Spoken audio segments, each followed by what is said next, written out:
Eseo, quiero contarte lo que dicen las personas en Veracruz. ¿Qué están diciendo? Hay que probarlo legalmente, pero dicen que la fiscalía informa extradición en proceso de Karime Macías, alias Merezco Abundancia, ex esposa del ex gobernador confeso Javier Duarte. Dicen bienvenida a casa, que es experta en desviar millones de pesos que huyó al extranjero con un capital extenso, viviendo en Inglaterra, una vida de excesos, que dormía muy bien a pesar de su expreso. Lo dice la fiscalía y la raza, aunque legalmente se presume su inocencia. En su diario escribía: si merezco abundancia. La fiscalía dice que si merece sentencia. En Inglaterra, 7 días en detención, libertad condicional por la fianza que pagó. Ahora tiene un brazalete que presume su ambición. No es de Gucci o de Cartier, es de localización. Dicen bienvenida a casa y que regrese, pero lo que robó a la raza. Nadie merece abundancia a costa de dejar a la gente hambrienta y descalza. Dicen bienvenida a casa y que regrese, pero lo que robó a la raza. Nadie merece abundancia a costa de la desgracia. Dicen que 60 familiares trabajando tenían, desviando fondos del DIF como mafia de Sicilia. Hermanos, cuñados, suegros, primas. Eso sí es desarrollo integral de la familia. DIF, que en vez de ayudar a la infancia asfixiaba a las familias como ataque de asma. Que 112 millones desvió de las arcas, que parecía casa embrujada de tanta empresa fantasma. Cómplices dijeron que compró propiedades en diversas zonas, que ya era el cerebro financiero durante un gobierno en el que desaparecieron millones de pesos y 200 personas. No es broma, y esto tiene que probarse, pero Duarte confesó, lleva 4 años en la cárcel. Le deseamos a Veracruz mejor futuro, porque le han tocado ratas más grandes que los canguros. Dicen bienvenida a casa y que regrese, pero lo que robó a la raza. Nadie merece abundancia a costa de dejar a la gente hambrienta y descalza. Dicen bienvenida a casa y que regrese, pero lo que robó a la raza. Lo dijo Atahualpa, no yo, que nadie escupa sangre pa' que otro viva mejor. S.O. Nos vemos el próximo lunes. Continuamos en De Buena Fe. Paz. Gracias, Dañera K, por esta noticia rapeada. Buenas noches, le damos la bienvenida a este espacio para hablar de buena fe. Para seguir con nuestra revisión del panorama electoral, hoy conversaremos con la candidata de Morena a la gobernatura de Colima, Indira Vizcaíno.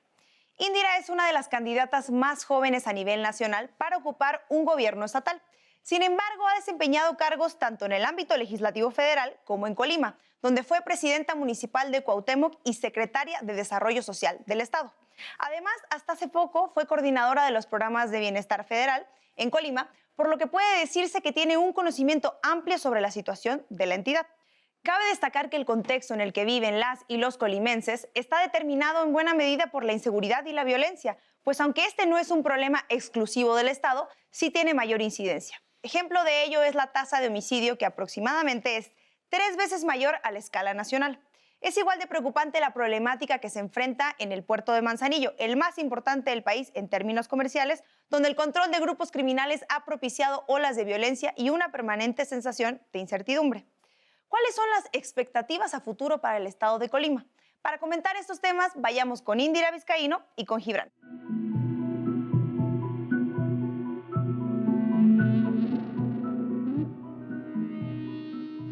Buenas noches, amigas, amigos, enemigos y adversarios. Sean todos bienvenidos a esta conversación de buena fe. En tiempos electorales se puede tener buena fe, aunque ustedes no lo crean. Y hay muchas elecciones a gobernadores y gobernadoras en los estados. Y esta noche decidimos hablar con uno de los perfiles más interesantes, un perfil diferente de los que hay en muchos partidos, empezando por la edad. Indira Vizcaíno, bienvenida a esta conversación de buena fe. Muchísimas gracias por la invitación, Gibran, y por la oportunidad de estar esta noche con ustedes. ¿Cómo llevas esa circunstancia de ser joven en un mundo de la política que es, yo digo, viejocrático, ¿no? La edad a veces se convierte en un argumento que por la experiencia o solamente por estar. ¿Tú dónde estabas cuando tal o cual lucha? Tú empezaste muy temprano en la izquierda, ya lo sé yo, pero aún así la circunstancia de la juventud debe impactar. ¿Cómo la llevas? ¿Cómo te ayuda o cómo te perjudica? Bueno, la edad dicen que es un defecto que se corrige con los años, ¿no? Mira, la verdad es que creo que ya pasé ese proceso. Si bien es cierto, sigue habiendo muchas y muchos que me dicen que soy muy joven, también es cierto que tengo 12 años de actividad política en cargos públicos y muchos más, como decías hace un momento, de estar en la política izquierda, ¿no? Yo estuve en el PRD, me afilié desde los 15 años, aunque estuve desde mucho tiempo antes, y fui diputada federal a los 22 años, presidenta municipal a los 25 años. Entonces creo que todo eso me ha permitido ir avanzando en este proceso de ya no ser juzgada solamente por mi edad. Sin embargo, esa experiencia la viví muy clara cuando entré como diputada federal, cuando fui presidenta municipal, y yo insistía mucho en algo. Para hacer las cosas bien en política no se necesitan tener muchos ni pocos años, ni se necesita mucha o poca experiencia, ni se necesita mucha o poca preparación profesional. Lo que realmente se necesita es convicción, compromiso y ganas de hacer las cosas bien. Y creo que eso lo he podido demostrar en los diferentes encargos públicos en los que he tenido la oportunidad de servir. Y ahora, en esta oportunidad que nos está brindando el Movimiento de Regeneración Nacional, Morena, de ser su candidata a gobernadora en Colima. Pero también creo que con la gran responsabilidad de ser este parteaguas que permita que se voltee a ver a las juventudes de nuestro país, que se voltee a ver a las juventudes como quienes tenemos esta posibilidad de llevar este relevo generacional a buen puerto, no solamente en Colima, sino también en todo México. ¿Tú crees que las personas jóvenes podemos hacer política distinta o es una mera ilusión basada en un hecho biológico como la juventud? Estoy convencida de que lo podemos hacer. Lo he hecho. Mira, cuando fui presidenta municipal tenía 25 años y recuerdo que estaba revisando a quienes me iban a acompañar en el gabinete municipal y entonces yo decía, bueno, es que está esta chica contadora, Fabiola, que es muy buena para que sea mi tesorera, y por un momento dije, pero es muy joven. Y entonces en ese momento mi marido me dice, oye, ¿qué edad tiene Fabiola? Pues la misma que yo. Me dice, ¿y tú quisiste que la gente del municipio confiara en ti para ser presidenta municipal? Dije, tienes toda la razón. Entonces mi obligación, por supuesto, fue confiar en los jóvenes y tuve un gabinete en el que más de la mitad eran menores de 25 años. Y hicimos un gobierno municipal que fue ejemplo a nivel estatal en manejo de los recursos públicos de forma transparente, honesta, políticas de austeridad, disminución de la deuda del municipio y muchas cosas más. Entonces estoy convencida que sí tenemos esa posibilidad real de que con las juventudes hagamos gobierno de una manera distinta porque estamos viviendo momentos distintos, hemos sido formados de manera distinta. Sí, en la política municipal muchas veces se concentran algunos de los vicios y las mayores virtudes también de la política. Supongo, decías que esto de ser joven como que te pesaba cuando fuiste diputada federal porque te lo señalaban, y supongo que en un municipio debe ser también, y todavía más siendo mujer. Pero dices, hiciste un gobierno distinto. ¿Cuáles serían las principales diferencias que marcarías tú en ese gobierno municipal que hiciste y cómo puedes acreditar ante quienes te ven, no solamente en Colima, sino en todo el país, que desde el ejercicio de gobierno se pueden hacer las cosas totalmente diferentes? Digamos, como has mencionado en muchos espacios, de abajo para arriba. ¿Cómo se gobierna un municipio de abajo para arriba? Escuchando a la gente. A ver, primero, tuve la oportunidad de ser la primera mujer presidenta municipal en mi municipio. Era la segunda vez que había una candidata mujer. Yo fui la segunda candidata y, por cierto, la primera candidata mujer también había sido candidata por la izquierda.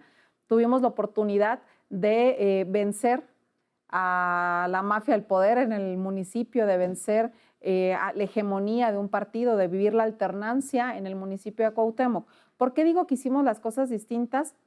Primero, porque llegamos y bajamos los sueldos, quitamos los privilegios, generamos un diseño de gobierno con austeridad en el que quitamos los beneficios de gasolinas, comidas, telefonías celulares para los funcionarios, y todos estos ahorros nos permitieron invertir en programas sociales que fueron el primer lugar en el que se implementaban en el Estado. Por ejemplo, los uniformes escolares gratuitos, que dicho sea de paso, lo hicimos un poco siguiendo el ejemplo de lo que había hecho Andrés Manuel en la jefatura de gobierno de la Ciudad de México. Y luego logramos además hacer un gobierno distinto porque en esos 3 años en lugar de endeudar el municipio, pagamos más de la mitad de la deuda que habíamos recibido, que habían dejado los anteriores presidentes municipales. Además, estuvimos implementando otros programas sociales en beneficio de nuestro sector campesino, porque mi municipio es un municipio eminentemente agrícola. Fuimos también un municipio que fue ejemplo no solamente en manejo responsable de las finanzas públicas, sino también en inversión en materia de obra pública. Es decir, todos estos ahorros que generamos los invertimos en obra pública de servicios básicos, y en 3 años, drenajes, alumbrados públicos, banquetas, calles, unidades deportivas. Invertimos mucho en deporte porque para mí siempre ha sido fundamental para la prevención el tener acceso al deporte y a la cultura. Y en 3 años hicimos más obra pública de la que se había hecho en los últimos 10 años en mi municipio. Todo esto con ahorros. Entonces me queda claro. Y pagando deuda, además. Y pagando deuda. Entonces me queda claro que cuando no hay corrupción, que cuando no te robas el dinero, que cuando gobiernas con austeridad, puedes generar las economías para invertir en lo que de verdad necesita la gente. ¿Qué otras cosas son un modelo? Yo había sido diputada federal cuando se hizo la reforma al artículo 1 de la Constitución, y soy abogada. Este artículo que implicaba el control difuso de la Constitución, es decir, a partir de ese momento, toda autoridad administrativa podía ejercer el control constitucional en aquellos casos que implican derechos humanos. Esa es una facultad que solamente tenía la Corte, pero la Constitución en esa reforma se establece que cuando se trata de derechos humanos, las autoridades administrativas podemos incluso hacer este control constitucional. ¿Qué pasó en Cuauhtémoc? Que en mi estado, la Constitución local, el Código local decían que el matrimonio era para un solo hombre y una sola mujer. A mi municipio llegó una pareja del mismo sexo a pedir matrimonio y yo decidí casarlos. ¿Por qué? Pues porque en uso de este control difuso de la Constitución, yo no podía negarles un servicio que estaba al servicio de los heterosexuales solamente por su preferencia sexual. Decidimos llevar a cabo los matrimonios igualitarios al tiempo que presentamos una reforma al Congreso local. El Congreso local decidió crear una figura distinta. Naturalmente, este asunto llegó a la Corte, terminaron dándonos la razón, pero ese es un ejemplo de cómo se gobierna cuando se tiene principios, convicción y cuando juras protestar la ley y lo cumples. ¿Y cómo te fue en los medios de comunicación y con el gobierno estatal con eso? Bien, mira, había como la creencia de que en Colima había mucho conservadurismo. Yo la verdad es que creo que no fue así. Se empezaron a hacer encuestas, el 70-80% de las y los colimenses decían cada quien es libre de hacer lo que quiera y respetamos. Sí, con los medios hubo un intento de linchamiento por unos cuantos días y después eso se fue despresurizando en la medida que se dieron cuenta que no era un tema para la sociedad. Además te estaban haciendo famosa, gratis. Y gratis. Tuve primeras planas por mucho tiempo y entrevistas internacionales. Y en el caso del gobierno estatal, pues bueno, el gobierno estatal se aferró a no reconocer los matrimonios igualitarios y a llevar todo el proceso hasta que la Corte resolvió. Oye, te lo preguntaba también porque me parece que uno de los pendientes de la Cuarta Transformación, y lo he visto recorriendo el país, son los gobiernos municipales. Como que en buena parte del país hay decepción con algunas personas que llegaron a gobernar en el nombre de Morena y de repente parece que sí hay un programa de lo que es la Cuarta Transformación a nivel federal, los 100 puntos de Andrés Manuel que ha venido cumpliendo consistentemente, pero de repente no es tan claro en el gobierno local. Si tuviéramos que resumir algunas de estas acciones, ¿cómo clasificarías tú o cuáles dirías que son las líneas generales que deberían de representar un programa de gobierno de la Cuarta Transformación en lo municipal, en lo local? Honestidad, transparencia en el manejo de los recursos públicos, austeridad, es decir, gastar menos en los funcionarios para invertir en la gente, porque luego hay quienes quieren decir que la austeridad es que no vamos a invertir en lo que se necesita, ¿no? Y no, la austeridad es menos en el gobierno para invertir en lo que se necesita. Y yo diría que la búsqueda de la justicia, pero entendida desde esta perspectiva. La justicia no es darles a todos lo mismo. La justicia es buscar darle a cada quien lo que le hace falta para que todos seamos iguales. Y esa búsqueda de la justicia significa que si a alguien le necesita una beca para continuar sus estudios, tenemos que buscar cómo le generamos esa beca. Pero que si alguien lo que necesita es atenderse en materia de salud, necesitamos garantizar los servicios de salud básicos indispensables. Que si alguien lo que necesita es garantizar que puede comer este día, pues necesitamos garantizar esa pensión para ese adulto mayor que necesita comer ese día. Es decir, la justicia no es darles a todos lo mismo, es darle a cada quien lo que le hace falta para que todos seamos iguales. Y desde esa perspectiva de hacer justicia, entonces entenderíamos que no tenemos derecho a los derroches, que no tenemos derecho a hacer un mal uso del recurso que es público y que por lo tanto estamos obligados en esta honestidad y transparencia a buscar cómo los recursos los eficientas para lograr la justicia en la sociedad. Claro, el municipio tiene instrumentos para ejercer todos estos mandatos éticos en diferentes aspectos. La Constitución es muy generosa con el municipio en ese sentido, se puede meter incluso a temas educativos, ¿no? Es decir, tiene ahí con el concurso del gobierno federal y del gobierno estatal un margen para intervenir en diversos aspectos. Además de el de los matrimonios, que es contraintuitivo pensar que lo puede hacer un gobierno municipal, ¿en cuáles otros dirías que estuvo raro, pero que lo lograste, así, intervenir desde el gobierno municipal?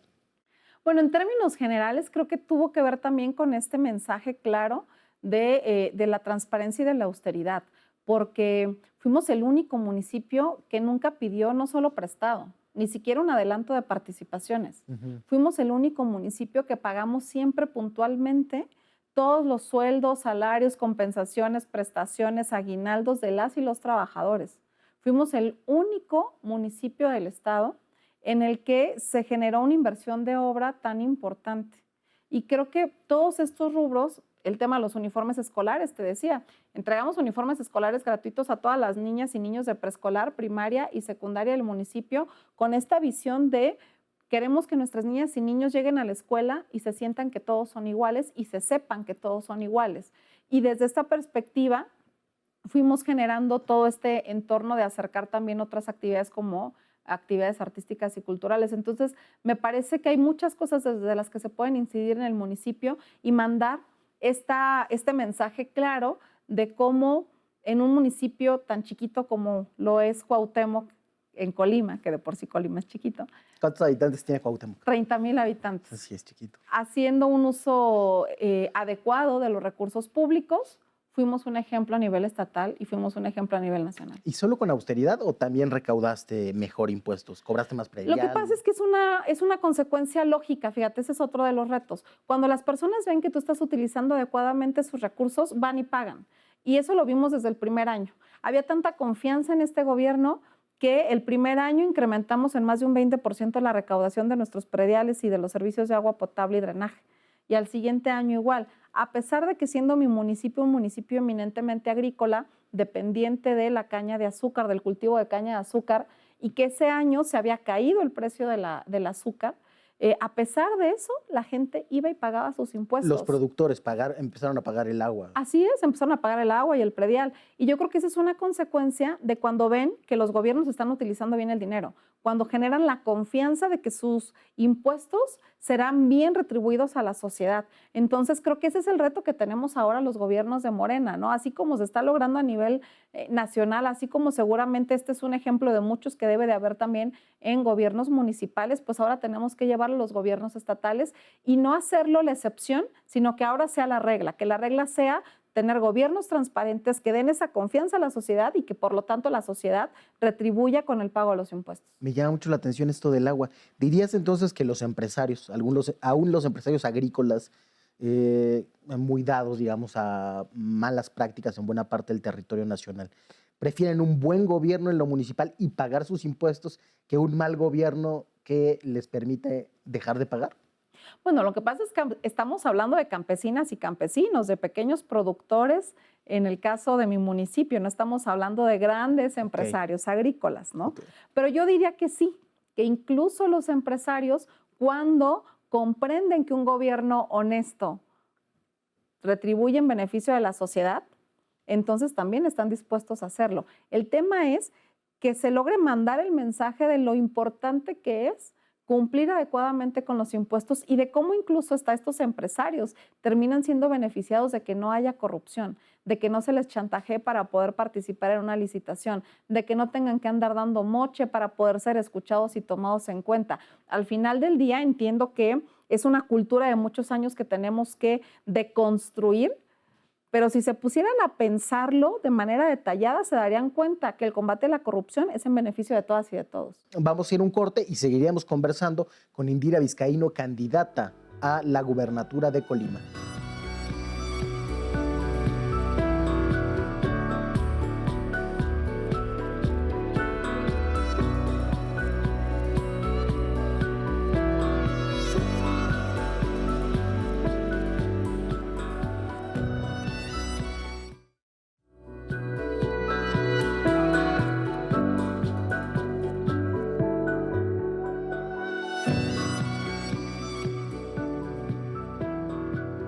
Qué bueno que sigue con nosotros. Seguimos conversando con Indira Vizcaíno, una de las candidatas más jóvenes a una gubernatura en el país en estos momentos. Pero decíamos, no es la juventud el asunto que deberíamos de destacar, sino otras cosas. Ya nos hablaste de gobierno municipal y antes de hablar de otras aportaciones en otros encargos que hayas tenido y de las experiencias que hayas podido vivir ahí, me gustaría también repasar, para que no digan que soy muy barco, algunas de las acusaciones que te hicieron, de lo que en su momento fue Fuego Amigo, ¿no? Otras precandidaturas que participaron, u otras aspirantes que participaron en el proceso de selección del candidato de Morena. Hubo un aspirante que te señaló por un presunto fraude con un desarrollador inmobiliario de Michoacán, creo, ¿no? Por dar unos terrenos y por no obtener de ahí los beneficios que se suponía que se establecen para el municipio en un caso como ese. ¿Qué es lo que pasó ahí? Bueno, primero es falso, ¿no? Creo que desafortunadamente se ha convertido en una práctica de la política tradicional el intentar distorsionar la información con intereses estrictamente personales, y eso es lamentable. Hablábamos en el corte de que es importante la formación política, ya lo retomaremos después. Pero bueno, a ver, es absolutamente falso. ¿Qué pasó? Cuando yo fui presidenta municipal, en mi municipio se construyó un condominio, uno de los más importantes en el estado. Es una empresa colimense, bueno, deben ser socios colimenses y michoacanos. Ajá. Se estableció en mi municipio, ya venía de hace algunos años. Cuando yo llego como presidenta municipal, piden la incorporación al municipio. Y parte de lo que establece la ley es que están obligados a donar el 10% de terreno para espacios públicos, es decir, 70 hectáreas de condominio, ellos tienen que donar 7 hectáreas de terreno en el municipio para que se pueda utilizar para espacios públicos. Al ser un condominio, pues el terreno no puede ser adentro porque entonces no sería público, claro, sería privado. Los terrenos tienen que ser afuera. Este condominio está en el municipio prácticamente en medio de la nada. No hay nada en 5 o 6 kilómetros a la redonda, no hay ninguna comunidad, no hay nada. Ellos lo que proponían con el gobierno municipal anterior era donar los terrenos ahí, en medio de la nada, en Breña. Lo que nosotros les pedimos fue que en lugar de que se donaran ahí en la Breña, esos terrenos se donaran en la cabecera municipal porque necesitábamos ampliar el panteón municipal que ya no tenía espacio y porque quisimos construir un módulo para la feria del municipio, un recinto ferial en la cabecera municipal. Y así se hizo, ¿no? La ley prohíbe que se vendan los terrenos, la ley prohíbe que se tasen monetariamente, la ley prohíbe que puedas negociar económicamente con los terrenos. Quienes quisieron denunciar que había un fraude al erario público era porque decían que el condominio tenía que pagarle al municipio por metro cuadrado en función de cuánto cuestan adentro del condominio. O sea, es evidente que jamás van a costar lo mismo un metro cuadrado dentro de un condominio que afuera en la Breña, ¿no? Entonces, un poco así estuvo la discusión. La verdad es que no hay ningún elemento legal para los señalamientos. Es un asunto incluso que está cerrado legalmente desde hace ya varios meses y que siempre se intentó utilizar solamente con fines políticos, pero, insisto, sin ningún elemento.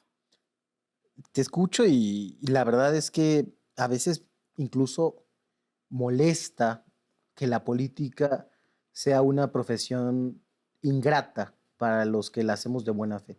Porque a veces se tiene uno que pelear para hacer las cosas bien, ¿no? Como si lo natural fuera hacerlas de otra forma y se lleva uno siempre acusaciones de esas, sin sustento, pero que siempre tiznan, como diría el clásico, ¿no? Hay otros encargos que desempeñaste. El más reciente fue como coordinadora de programas de bienestar en tu estado y fuiste también, nos lo señalabas, diputada federal. ¿Qué aportaciones fuera de esto del gobierno municipal, que a mí me parece la más valiosa, porque es cuando hiciste ejercicio de gobierno y ya tienen algo los colimenses para saber cómo gobiernas? Más allá de eso, en bienestar y como diputada federal, ¿qué aportaste? ¿Y qué te aportaron esas posiciones también para encarar una contienda como la que estás librando ahora?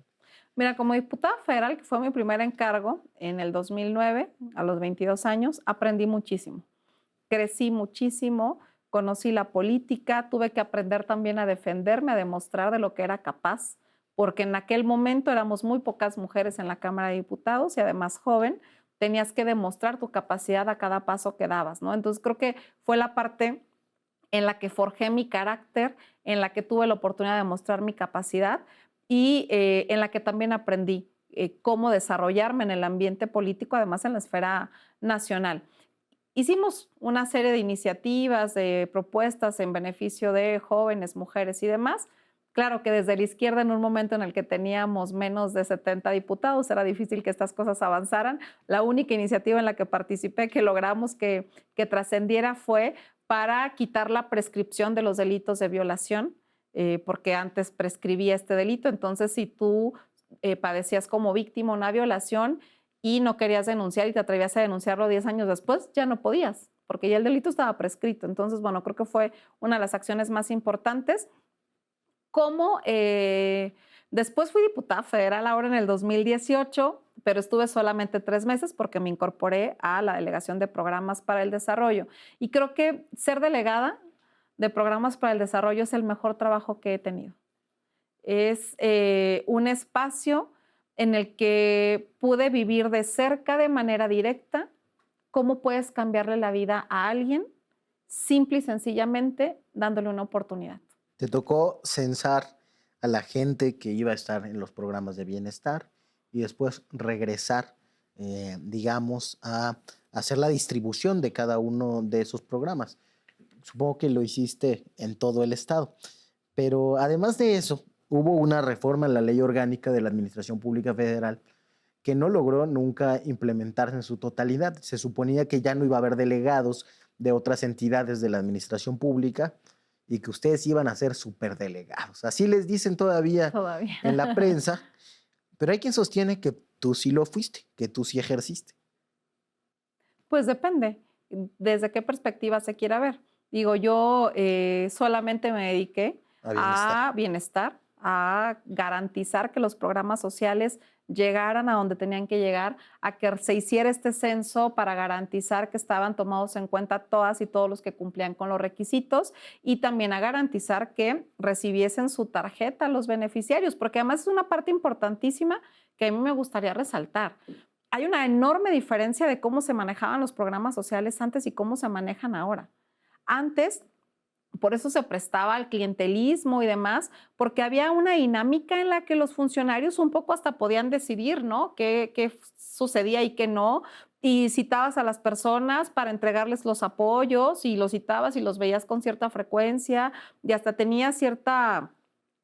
utilizaban como de alguna manera esos espacios para hablarles a las personas de temas políticos. En esta ocasión las cosas son distintas porque tenemos un gobierno de México que lo que le preocupa es que el dinero llegue a donde tenga que llegar. Y entonces empezó a generar un modelo de transparencia en el que yo no decidía quién recibía un apoyo. Nosotros registrábamos a quien cumplía los requisitos, los ingresábamos a un sistema a nivel nacional, se revisaba y se verificaba que se cumplían los requisitos y se regresaba la tarjeta del beneficiario. Tarjeta que entregas al beneficiario, que acreditas con fotografía y demás elementos de seguridad que la recibe el beneficiario y no lo vuelves a ver. El beneficiario a partir de ese momento va y cobra y retira en el banco sin necesidad de tener contacto con los funcionarios públicos. Entonces, creo que sí es un modelo completamente distinto de garantizar que los programas se conviertan verdaderamente en derechos. En Colima, a diferencia de otros estados en los que sigue sucediendo, entonces, ¿ya nadie recibe en efectivo el monto de sus programas sociales? No se recibe en efectivo, sigue habiendo un porcentaje de adultos mayores que cobran en ventanillas de Telecom, pero la delegación nunca No maneja el distribuye. recurso. La delegación lo que hace es entrega el talón con el que el beneficiario va y cobra a Telecom. La delegación no maneja el recurso.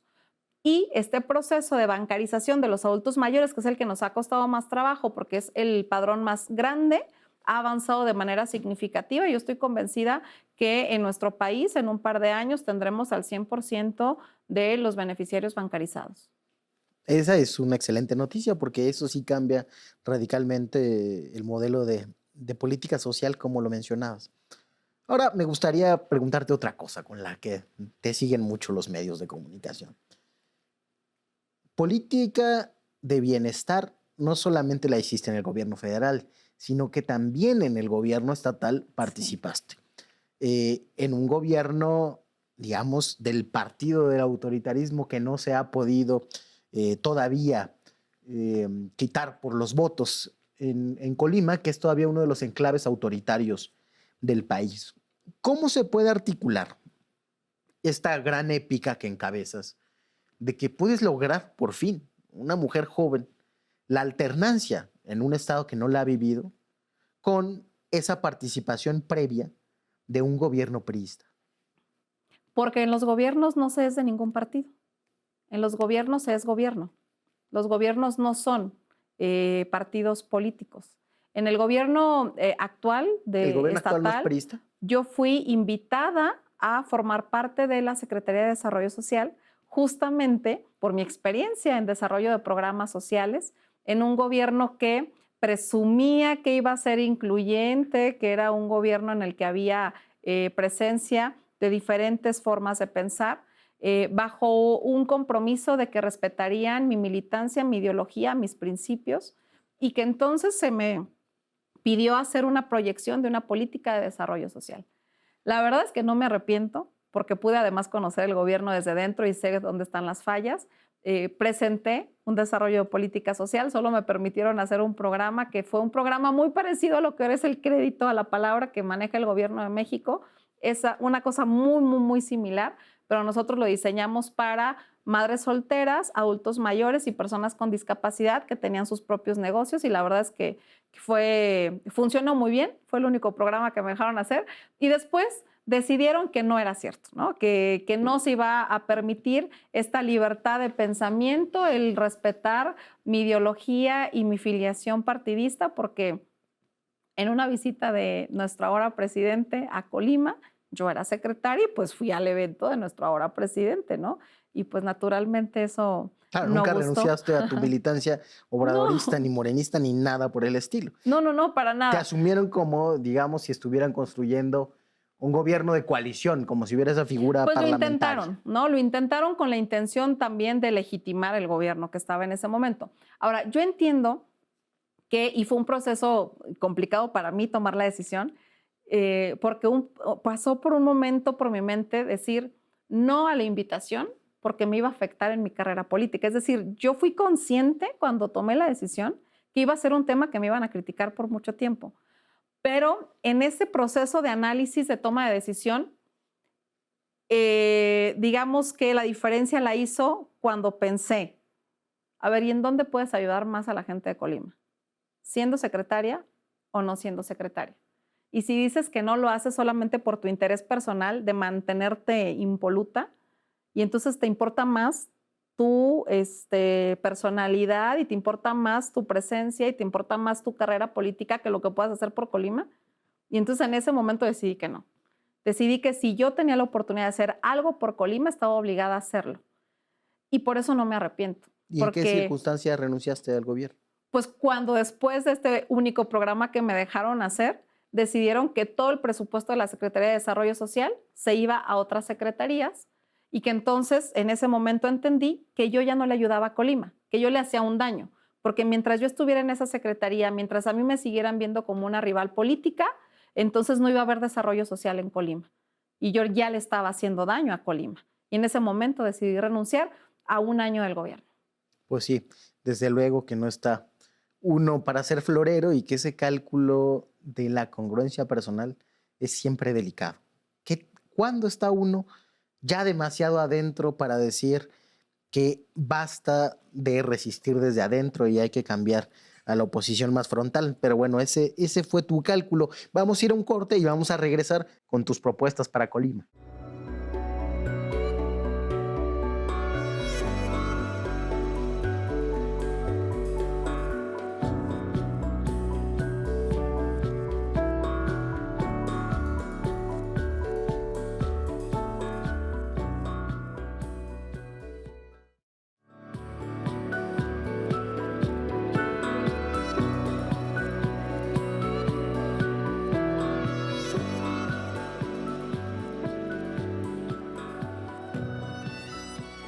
Qué bueno que sigue aquí con nosotros en De Buena Fe. Y antes de continuar esta conversación, quiero decirles, como les decía en el programa anterior con Citlali Hernández, que nosotros invitamos a gente de todos los partidos a venir a De Buena Fe. Y aquí les reitero la invitación, en este caso, a la candidata de la alianza que compite, digamos, por el otro lado. Siempre pasa, los invitamos, incluidos presidentes de otros partidos, pero por alguna razón no vienen. Pregúntenle a Indira, verán que aquí ni se muerde ni se tira mala onda. Vamos a hablar ahora, candidata, de tus propuestas. Tú sabes qué le duele a Colima, lo conoces al derecho y al revés. Así es. Cada rincón, además, es un estado pequeñito. Yo, de las cosas que he escuchado, de lo que se lee en la prensa, puede avisorarse como el problema más sentido de la entidad, por mucho, el de la violencia. ¿Qué es lo que se puede hacer desde un gobierno estatal para aminorar la violencia en Colima, cuando sus causas no son solo estatales, sino nacionales, y si consideramos el papel del puerto de Manzanillo, incluso globales? Bueno, los temas de violencia en Colima tienen que ver con muchos factores. O sea, los temas de violencia efectivamente relacionados con el puerto, con la delincuencia organizada, y que es un tema que, pues, si bien es federal, también es en combinación con el Estado, porque hay muchas responsabilidades que el Estado puede tener al respecto. También son los temas relacionados con otro tipo de violencias. La violencia intrafamiliar, la violencia feminicida, la violencia de género, desafortunadamente ocupa uno de los primeros lugares a nivel nacional en nuestro estado. Entonces, por supuesto que hay muchas cosas que se pueden hacer al respecto. ¿Qué es lo que nosotros estamos planteando? Primero, un compromiso serio, formal, real, de no ser un gobierno insensible, de ya no ser un gobierno que dice que todo está bien, que se voltea para otro lado y permite que las cosas sigan avanzando, de comprometernos a ser un gobierno que trabaje de manera conjunta y coordinada con los otros niveles de gobierno, con el gobierno de México y con los gobiernos municipales, porque yo digo que para discutir nuestras diferencias ideológicas hay muchos temas y la seguridad no puede ser uno de ellos. Ahí tenemos la obligación de trabajar de manera conjunta y coordinada para garantizar regresar la paz, en este caso, al estado de Colima. En este tema nosotros le estamos apostando también a el mejoramiento de nuestras policías, a tener más policías mujeres, pero también a tener más y mejores policías. En el último sexenio se ha disminuido casi en un 30% el número de policías estatales que hay en Colima. Y eso, por supuesto, que luego se refleja en lo que estamos viendo en la calle, en este sentimiento de percibir que no hay autoridad, que no hay esta cercanía. Pero también hay otras cosas que se tienen que hacer y que en algunas no dependen directamente del gobierno estatal, pero en las que se puede influir a través de las propuestas del presupuesto. Por ejemplo, la Fiscalía del Estado es autónoma, pero es evidente que no tiene los recursos suficientes para poder atender la demanda que se genera en materia de denuncias presentadas por las personas que en Colima son víctimas de algún delito. Entonces necesitamos que haya los recursos suficientes, la capacitación suficiente y los exámenes de confianza suficientes y necesarios para garantizar que ahí habrá también impartición de justicia pronta y expedita, que es uno de los grandes problemas que tenemos en el país y en Colima en particular. Pero también estamos proponiendo la creación del Consejo de la Judicatura. Colima es el único estado de todo el país que no tiene un consejo de la judicatura. Y el consejo de la judicatura tiene como función revisar la actuación de los jueces. Y eso es fundamental para disminuir la impunidad, fundamental para darnos tranquilidad a quienes somos víctimas en algún momento de que habrá una impartición de justicia adecuada, porque los jueces estarán vigilados por este Consejo de la Judicatura y habrá consecuencias en caso de que no actúen apegados a las leyes y al derecho. Entonces, es un todo, ¿no? Es como desde el gobierno del Estado hacemos la parte que nos toca con la Policía Estatal, con la coordinación con los otros entes de gobierno, con la aportación que se pueda hacer en iniciativas y en presupuesto que se tiene que enviar al Congreso local, pero lo más importante para nosotros es apostarle a la prevención, es atender las causas, es atender el problema de raíz. Y eso nosotros estamos planteando hacerlo desde la educación y el acercamiento del arte, la cultura a la sociedad y la generación de oportunidades. La educación, planteamos que en Colima tengamos un modelo educativo propio en el que reforzaremos desde preescolar, primaria y secundaria los valores cívicos, por una parte, la educación en materia de prevención de salud, por otra parte, los buenos hábitos alimenticios, la importancia de la activación física. Vamos a incorporar también la educación financiera para enseñar a nuestra niñez, a nuestra juventud, a el manejo responsable de los recursos.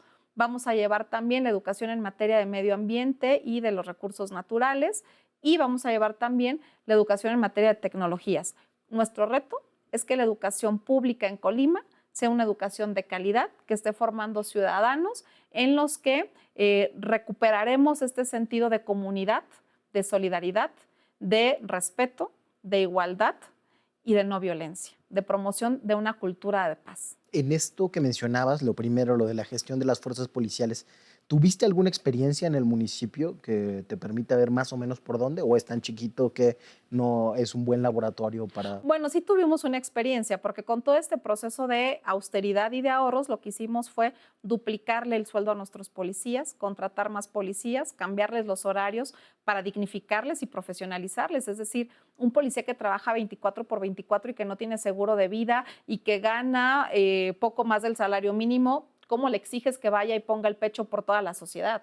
Los policías tienen que tener capacitación, profesionalización, atención emocional, tienen que tener un salario digno, tienen que tener seguro de vida y la garantía de que su familia estará bien en la medida de que ellos también cumplan con su trabajo, es decir, que tendrán becas sus hijos y sus hijas, que tienen derecho a una pensión de orfandad y de viudez. Entonces, sí hubo acciones específicas que hicimos en el municipio y que ahora queremos trasladar al gobierno estatal. Decías que en materia de seguridad no es un sitio al que podamos llevar la ideología. Yo tengo mis dudas, pero bueno, eso ya ahondaremos después. No, sí podemos llevar la ideología. Lo que no podemos es que la ideología permita llevar a una discusión en la que, digamos, cada quien se va por su lado. Claro. ¿No? O sea, se lleva la ideología para debatir, llegar a acuerdos y entonces todo el mundo hacemos lo que nos toca todo hacer. el mundo tiene Lo que no se jalar permite es que responsablemente. debatamos y digamos, no, como no estoy de acuerdo en nada, mejor yo sigo por acá, tú por allá y el otro por acá, y entonces no resolvamos el problema de la comunidad.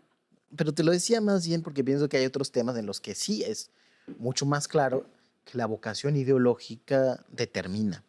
Y uno de esos es la democracia, y más en un enclave autoritario como Colima.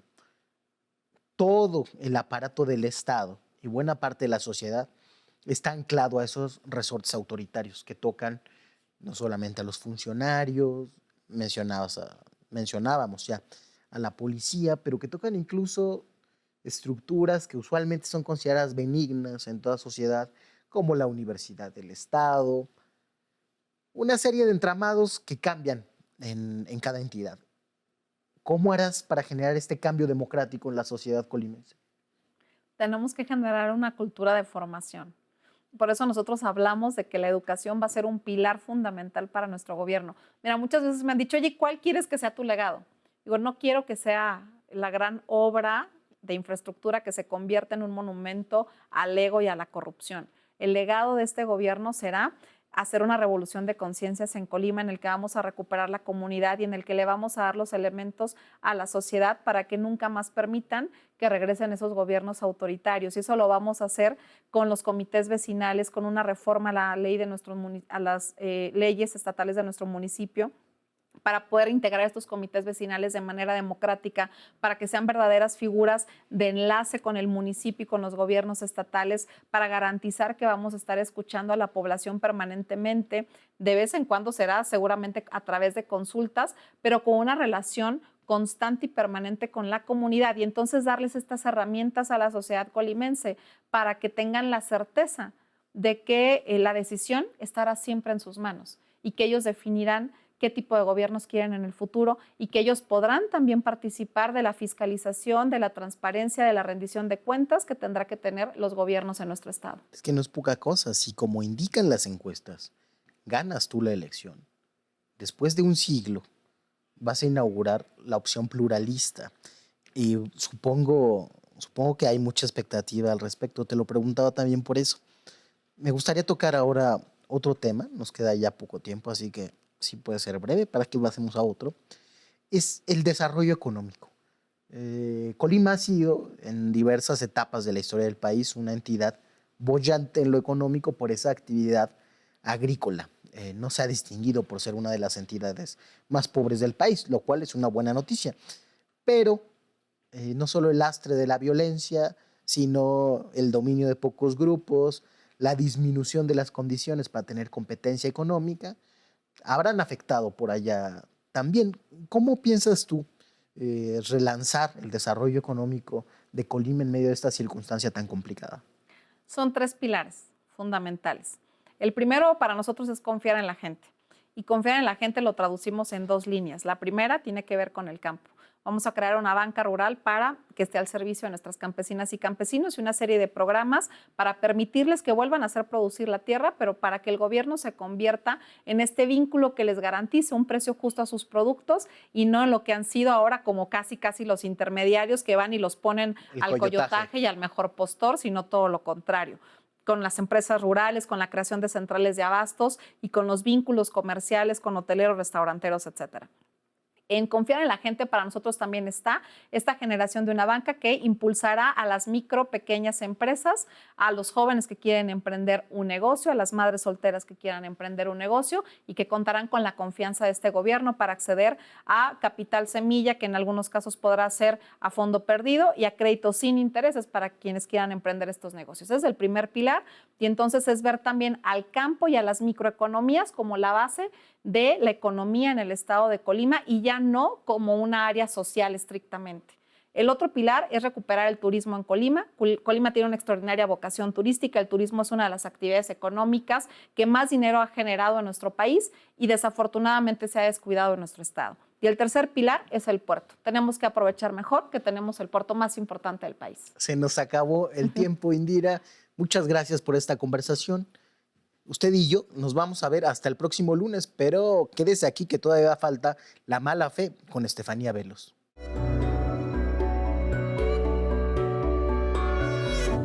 La Alianza Federalista de Gobernadores es el ejemplo más claro de que la oposición del gobierno federal le sobra mala fe y le falta contenido para plantear una alternativa de país. Lejos de que los integrantes de este grupo propongan un programa de nación, o al menos para sus estados, sus limitaciones los han llevado a reaccionar a la coyuntura. A veces dicen que todo se hace mal para gestionar la pandemia, otras que la inseguridad ya no puede aguantarse, pero al final de cuentas no hacen nada. Lo suyo es la politiquería y un profundo desprecio por el pueblo.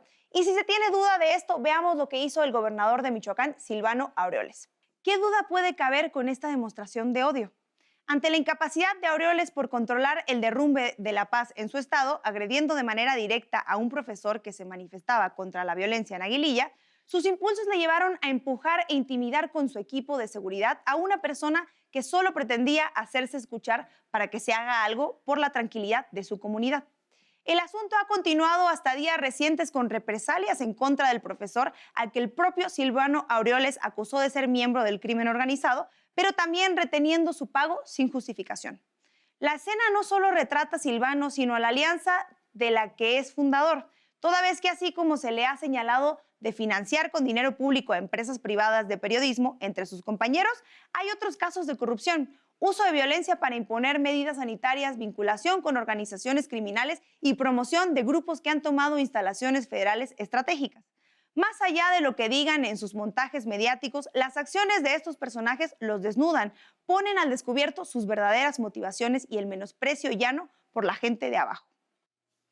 Muchas gracias por habernos acompañado. Nos vemos el próximo lunes para seguir conversando de buena fe.